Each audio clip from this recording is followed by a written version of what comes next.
Hi. Genesis chapter 16. Abram and his wife, Sarai, had been waiting for a child of their own for a long time now, and nothing seemed to be happening. And so one day Sarah thought to herself, okay, Abram, it seems like God has decided not to give me children. It's preventing me from having children. So why don't you go and sleep with my servant, Hagar? Perhaps that's how God planned to do it. After all, I'm very old. And I guess, in those days, it wasn't strange for a man to have more than one wife or to have a concubine. So this wasn't an absurd suggestion from her. And so Abraham agreed to do it. So when Hagar finds out she's pregnant, she starts to give Sarai attitude, because now, she seems preferred to Sarah. She has a child and Sarah doesn't have a child. And so she starts to, there's friction between both of them. And so Sarah goes to Abraham and says, this is your fault, I've put her in your care and look at how she's treating me. You're not doing anything about it, sort it out. You know how women can be sometimes, right? And as a typical guy, Abraham says, you know what, this is your problem, right? She's your slave. Do whatever you want with her. Classic. Hagar felt so mistreated that she ran away. Many times we get impatient with God. They had waited on God. God was seemingly taking too long, and so they just thought, you know what, let's take matters into our own hands.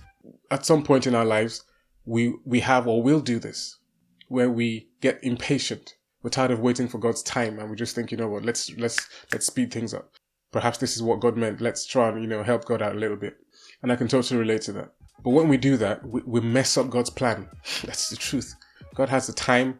God has everything planned out properly, and then we just come and just mess it up because we're impatient. And when we take matters into our own hands, it just doesn't come out as perfect as God would have had it. And that's when life gets complicated. So we see this in the life of Abram and Sarah. Drama. There's jealousy, envy, there's strife, there's conflict within the home.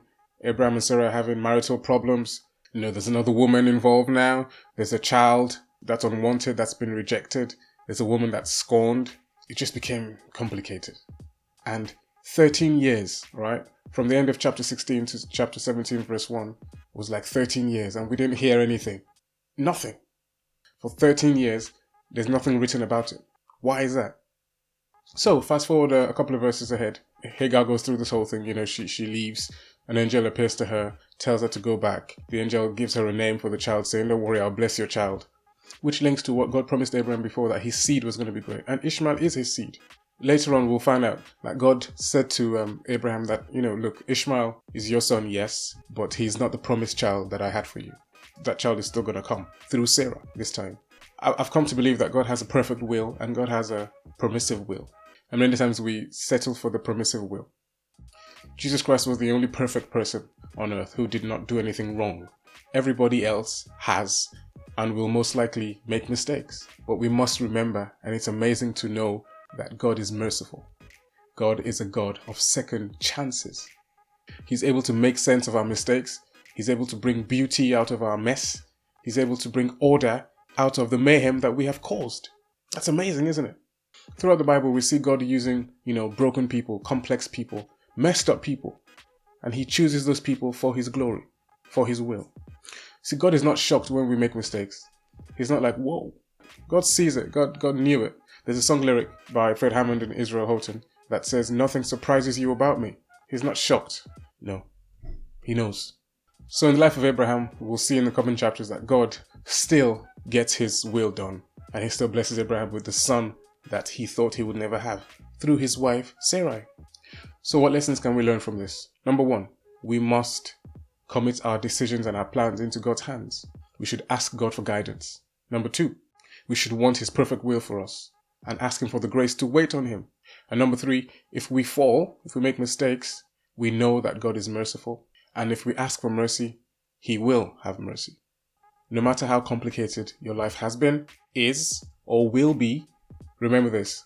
1, you're not the only one.